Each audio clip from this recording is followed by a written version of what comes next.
Hey guys. The first thing I wanted to do today is to go over one of your homework problems from last night's homework.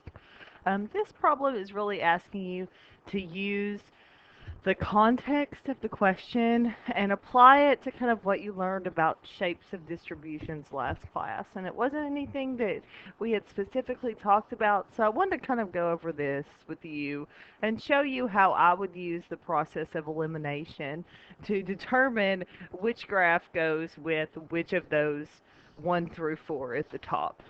All right, so let's look at the first question. So it says, are you female or are you male? And it says they've assigned, although it's not quantitative data, they've assigned a number to male, male 0, females 1.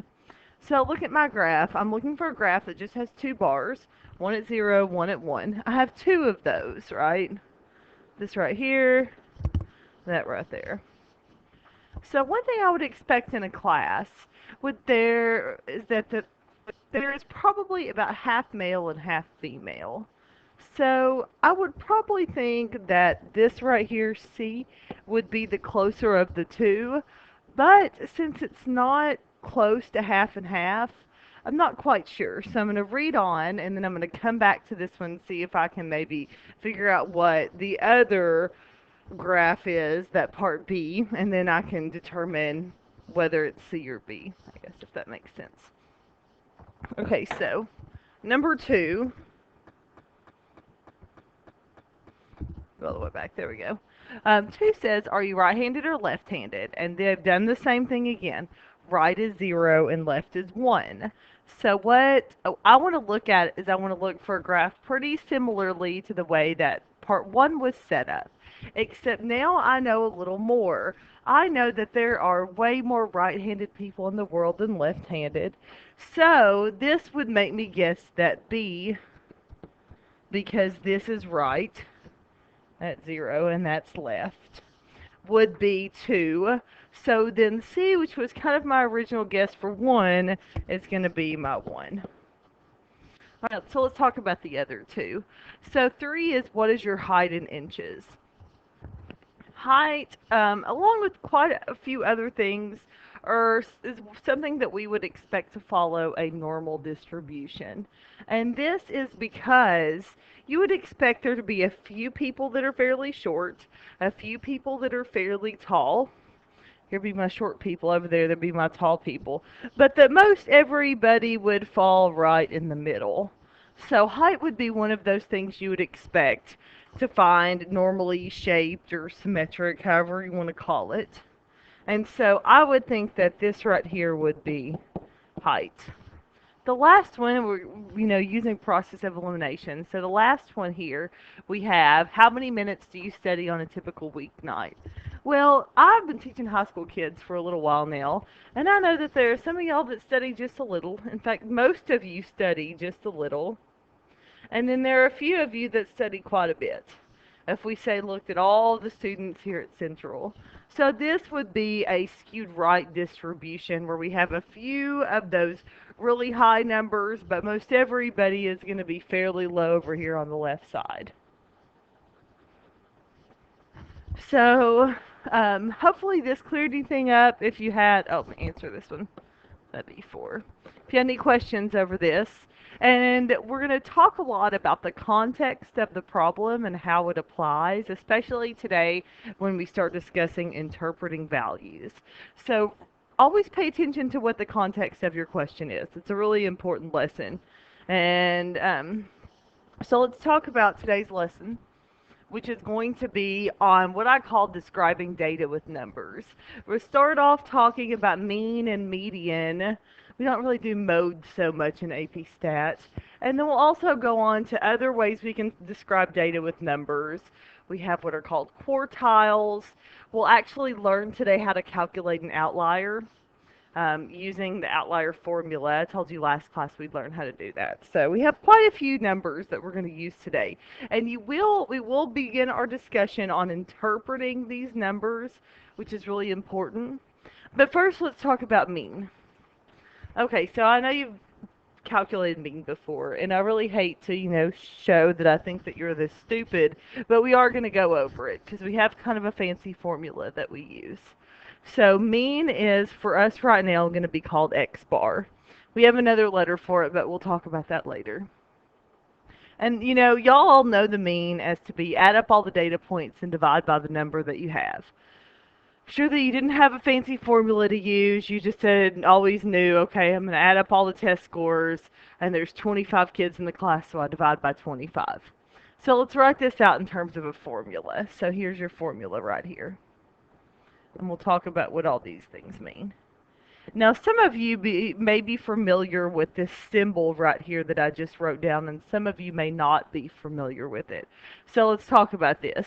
This symbol is called sigma, and it is a uppercase Greek S, and it stands for sum.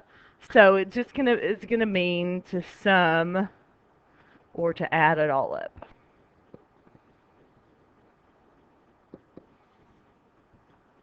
All right, so the next thing we have is this exabyte. This is going to represent, it has this subscript down there. That's a little subscript below the letter. And this is just going to mean all the different data values.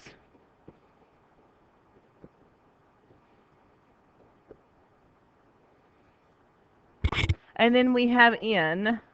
N is always going to mean the same thing for us here in stat, and it's always going to be our sample size. This is going to be the number of data values that you have. And I'll go ahead and say that this is our sample size, because we'll talk more about what that means later on. Alright, so this is our important formula. You'll get formulas on your AP formula sheet, and this will be one of them. Now, we have ways on our calculator to go about calculating mean. So for today's lesson, this is going to be one of the few days that we actually do it by hand. But I would like for you to go through with me and actually calculate it by hand, and then later we'll talk about how we can plug it in a list and have the calculator find it for us. Alright, so I'm not going to go through how to calculate the mean in this example. I think it's fairly obvious. But I would like to, because you have a question in your homework, talk about how to interpret the mean. And then there's a few properties of the mean, as well as median, that I'll go over with you. And we'll talk about median also in just a second. Alright. So, interpreting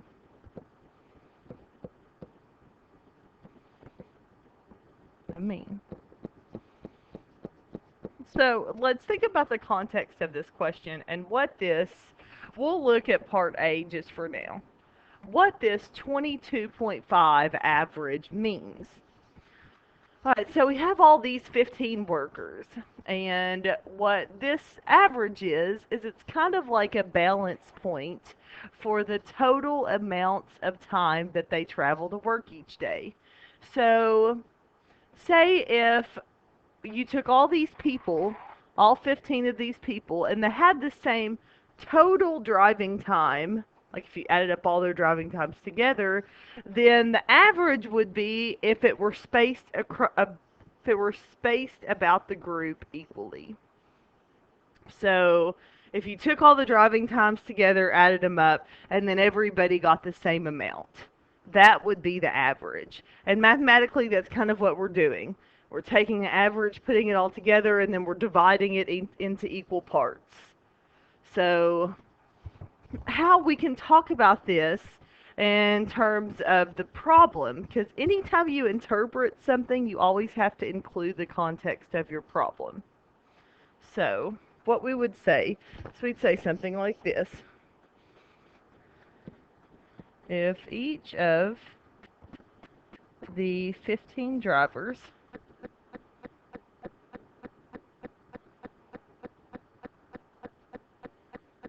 had equal drive times,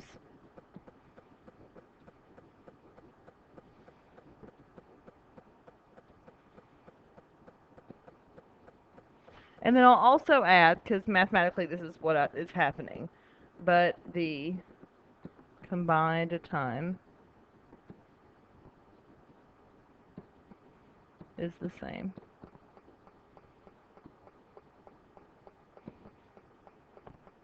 Each driver would travel 22.5 miles. Minutes. Sorry. Let me get the right unit on there. I knew it was an M. Oh, yeah, there we go.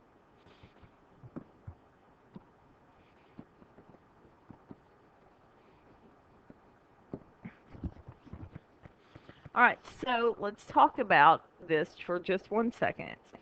So if you'll notice, I brought back into my interpretation what the actual problem was talking about. I used the word drivers and drive time. And so now if you just said if each of the data values, or no, let's see how I could say this. If you just said something like, if each person had the same amount, it would be 22.5. That's not giving me any idea as to what the problem is talking about. So in putting that context in there, we call that context from the problem, ensures that anyone who reads this statement would understand what the problem is about and what the mean means. I like to say that. So let's kind of put this in quotation marks. The mean is if everyone had the same amount.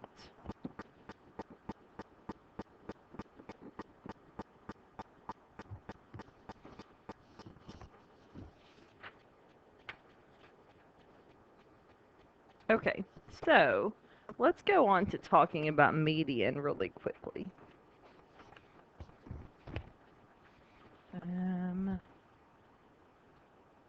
So I'm sure that you'll know how to calculate a median. I gave you instructions up here just in case you forgot. But I also gave you some examples. You have different ways for calculating it when you have an odd number of data values or when you have an even. Obviously, if you're trying to find the middle value, the very first thing you want to do is order your data. And if you would like to use the function on the calculator that I showed you last class, that's sort A. Remember, you press stat to get to that. And then generally your data would be in L1. Then you're more than welcome to use that function. Here in this example, this is already sorted for you. And then down here in this example, they actually created a stem and leaf plot that ordered it for you. So that's nice, and that's a fairly, if you're given a stem and leaf plot that's ordered, then that would be an easy way to calculate the median because it's already all right there in order for you. Alright, so if you have an odd number of data values, then you actually have a data point that is the middle. So if I go through here and I do like this, and I count in dot, dot, dot, dot, dot, all the way to the middle.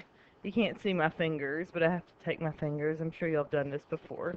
Then this right here is my middle value, and 20 would be my median. Now, if you have an even number of data values, then what happens is you don't have a middle number. And when you count in, there's not a number right there in the middle for you. So if I were to do this right here, let me erase this so I can kind of write on it.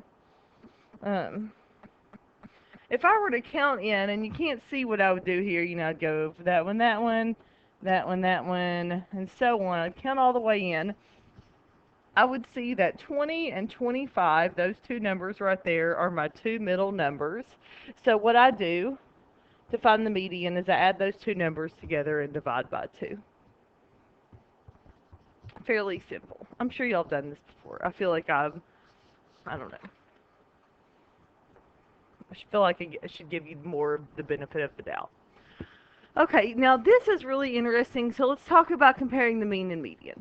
Now, unfortunately, I couldn't load this cool applet that I told you can look at because I'm having issues with Java on my computer. So I just quit fighting. I quit fighting with it. That makes sense, yeah. So here's what happened. I don't want to rewrite it for you. So just read what it says. The mean and median of a roughly symmetric distribution are close together. So if I had this right here, that's a roughly symmetric distribution. It's smooth. Maybe it's bars if it's a histogram. Then my mean and my median should be, right there next to each other. Okay, so now if I have a skewed distribution, the mean gets pulled toward the tail. So here's my skewed distribution. So say I ask this. I give you this right here, and then I give you this right here. And I ask which is the mean, what colored line would be my mean, and what colored line would be my median. Now the mean always gets pulled toward the tail, and we'll talk about why in just a minute. I'm going to give you some vocabulary that you don't have on your sheet. You'll need to write it down. So this right here, the mean gets pulled toward the tail, so the green would be our mean. And then the median is going to be closer to the peak, and this would be our median. And that's what it says. In a skewed distribution, the mean is usually farther out in the long tail than is the median. Okay, so let's talk about this property. We have a property called resistant to outliers. We have values that are either resistant or they're not resistant. So, and mean and median fall in different categories.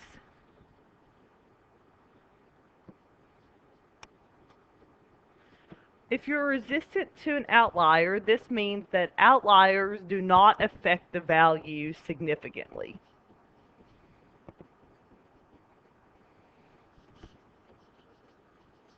Do not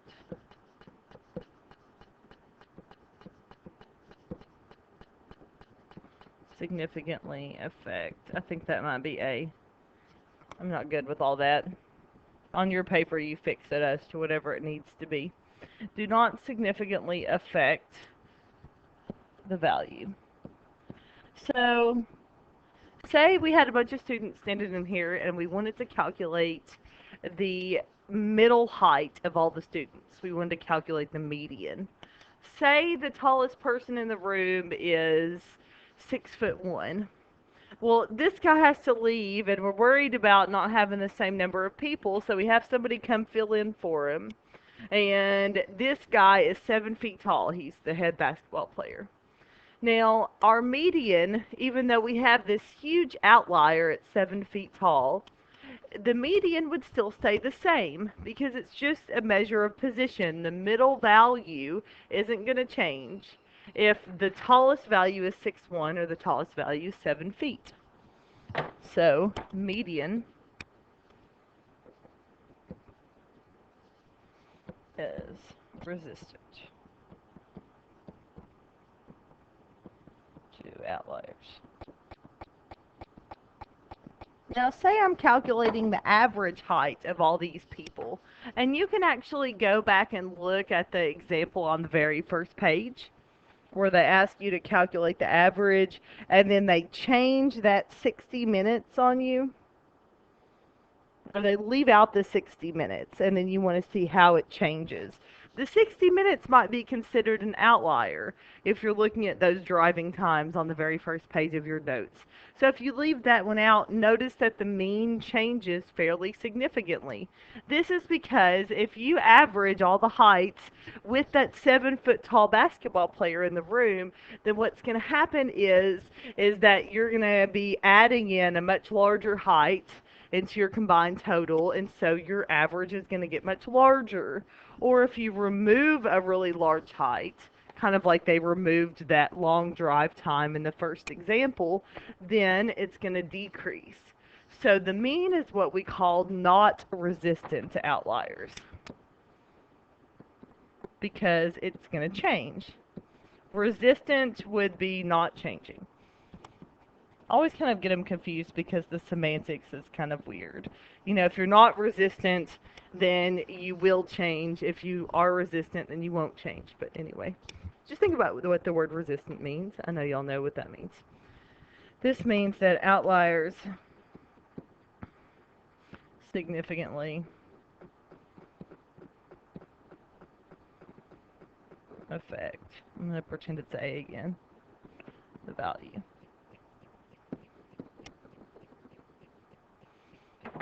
So the mean is not resistant to outliers.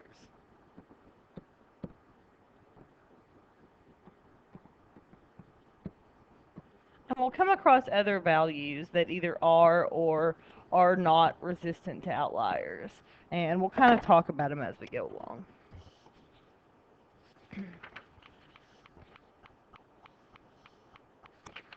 Okay, so let's talk about quartiles. And we're going to do examples at the end of the lesson. So to have some examples for you, but we'll get to them at the end. I have a bunch of vocab here for you. I don't know if you've done quartiles or not. Honestly, this may be in the Algebra 1 curriculum. I've never taught Algebra 1, so I couldn't remember. I can't imagine if it would be in any other curriculum. It's not in Algebra 2. So, yeah, anyway, I don't know. Okay, so quartiles are going to be, take your data and divide it into quarters. So if you took your data and divided it in half, right down the middle, same number of data values above and below, that'd be your median. Now, if that would be 50% right on either side. You wanted 25%, you would take the first 50%, cut it in half, then you'd have 25% and 25. You take the second 50% and you cut it in half. And that's all you're doing whenever you're finding quartiles. And then we have a way to break our data up into 4 equal pieces. It's called the 5-number summary. It gives you the minimum value, that'd be like your beginning. The next cut would be your first quartile. The next cut would be your median. The next cut would be Q3. And then the next cut would be your maximum. Okay, so let's talk about calculating quartiles. And then we also have our interquartile range, which gives us the middle 50% of our data.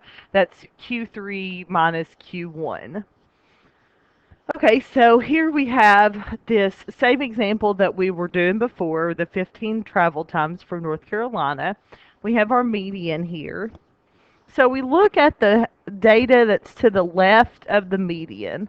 One thing you want to remember is that if your median is a data value, you don't include it, the median.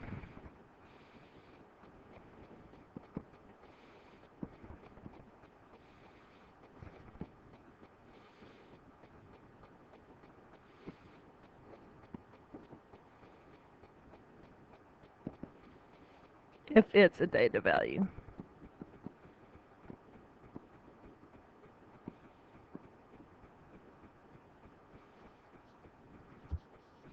Okay, so my median, since I had an odd number of values, there is an actual data value. So I'm not going to include it, and I'm just going to look at the first half of my data set. I take those numbers and I find the median of that. Obviously, these have to be ordered in order for you to do this. It says it's in increasing order. So this 10 right here, it's labeled for you, is going to be my Q1. Alright, so we do the same thing with the upper half. Once again, we don't include the median. It's just everything above the median. And these are all ordered, so I find the one in the middle, and that's my Q3.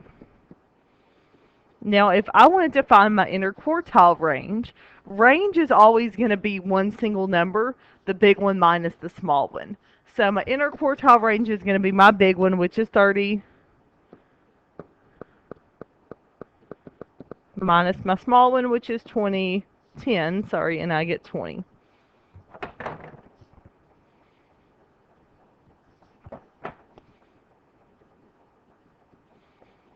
God, I did it again. 10 is 20, not 210. Okay, we're going to pretend like that's cool. Alright, so this is the range for the middle 50%. So I'm going to write that down because we're going to have to interpret what the IQR is. And so your IQR is the range for the middle 50%. And then if you were asked to interpret that, you would just include some context. So they kind of said that here. The spread or the range of the middle 50% of travel times is 20 minutes. Okay, so let's go on and talk about. I'm done with this page, all right? Okay, let's talk about what's next. I don't even know. More about IQR. Okay,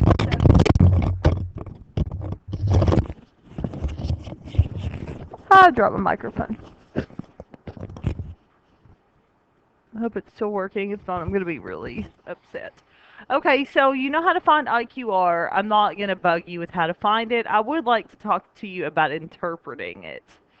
So when you're interpreting IQR, so kind of go through, look over the example, see how they calculated it. Here, I will note this, I don't want to go all the way over it, that they had an even number of data values to the left of the median and an even number of data values to the right of the median.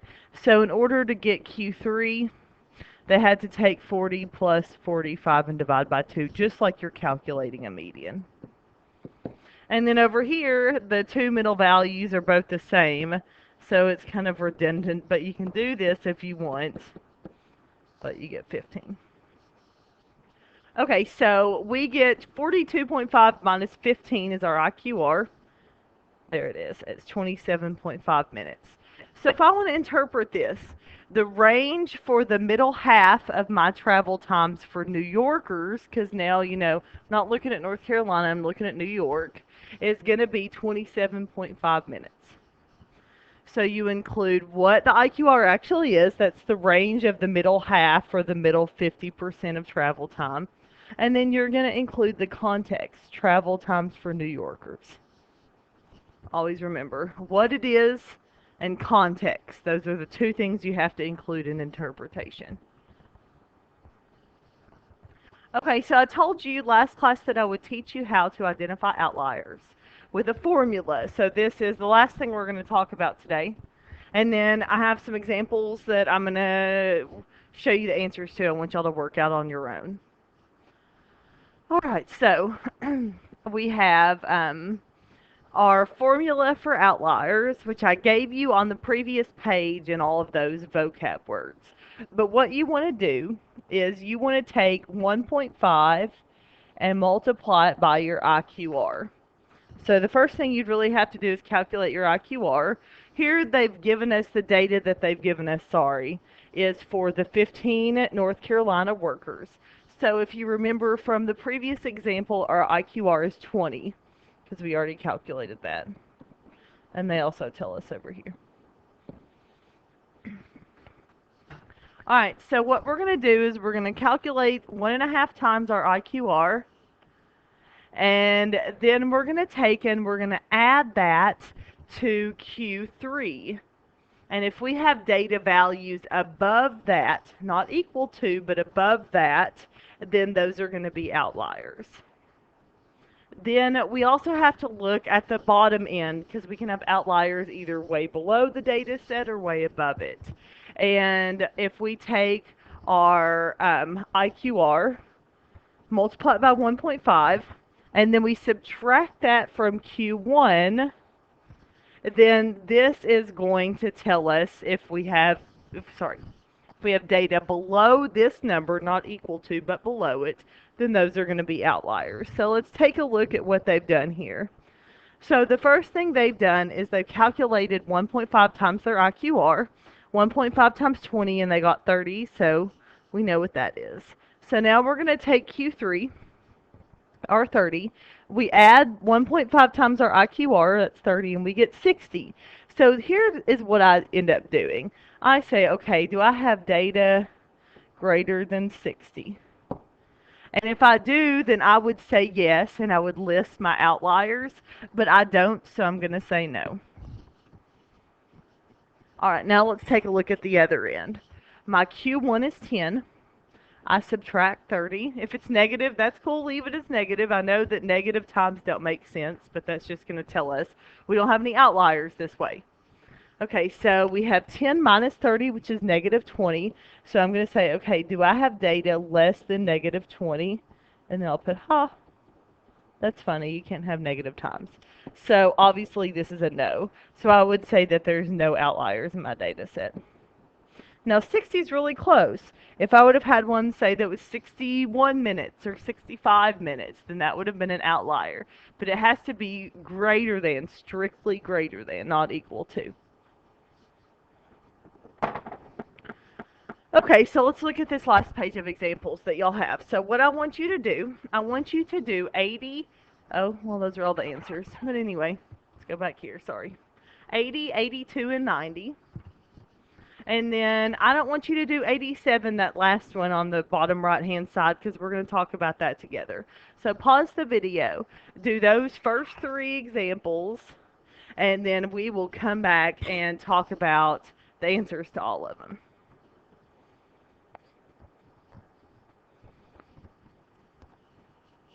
Okay, so here we go. Let's look at these answers. I think the first ones are fairly obvious. I'm just going to go ahead and just let you look at those first two and see if you have any issues. You shouldn't. I interpreted the mean for you. Here, I calculated the median. I'm going to tell you when I showed work, I really just showed all the data listed in order and how I found it. There was only, 7 data values there, so it's really not that big of a deal. Part B wanted you to see what happened whenever you change that smallest value. So here we have that. What I did is I recalculated the mean, and then I calculated the median, or I guess I just said, okay, here I have this lowest data value. It's now going to be 265. My data are all still in the same order, so my median is still going to be right here at 306. So the median hasn't changed. So this, what they're wanting here, this says, what property of measures of center does this illustrate? This is the resistant or not resistant outliers that I talked to you about a few minutes ago. So our mean is not resistant because it changes when you drop that value. The median is resistant because it stayed the same.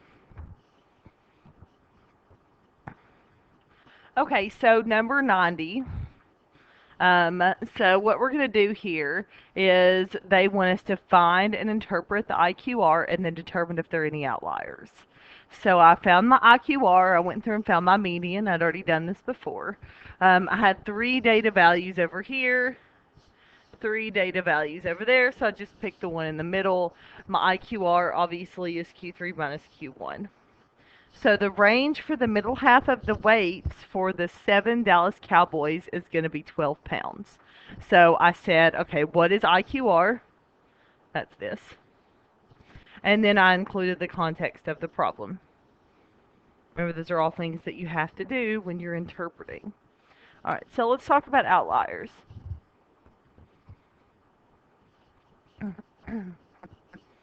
So I calculated 1.5 times my IQR first, and I already knew my IQR was 12, so I got 18. I took my Q1 and I subtracted that 18, and I got 285. Remember, it would have to be below 285, so I don't have any numbers below that, so I just said no over here. I took my Q3, I added 1.5 times my IQR, and then I had got 333. I didn't have any values above this, so I said no. So there are no outliers in the data set. I think it's pretty self-explanatory. The only thing that's tough is that you don't have this formula on the AP formula sheet, so you may forget it. Okay, last one. Last one. Okay, and I'm so ready to be done with this lesson. This is the 3rd time I've recorded it. And if it doesn't work this time, I'm going to bang my head against the wall. Okay, so, alright, here we go. I'm erasing all this so I can write on it. It'll make more sense. All right, so what we have here, and this is a really AP-like question. They love to give you these graphs and have you approximate the mean and the median and ask you silly questions about them, which is kind of what they've done here. Okay, so let's look and see what we have. We have domain name lengths. So we're talking about the number of letters in our domain name. All right. So we have 2 all the way up to, if I can read it right, that's 17. I forgot. Oh, no, it's down there. Okay, so we want to approximate the average. So what we have here in our histogram is we have about 10, if you can see that vertical height right there, if you can read it, about 10 domain name lengths that have 2 letters. We have about 40 domain names that have 3 letters, and so on, and you go all the way up. So what we would do to approximate the mean in this case is we would take and we would say, okay, we have 10 twos, so we multiply 10 times 2. We have 43, so 40 times 3, all the way up, and we do it for all the bars. And then this is the nice part. If you read the question, because I didn't the first time and I tried to add them all up, don't do that. They tell you that there are 500 websites that they've used, so this is what you're going to divide by. So, sweet.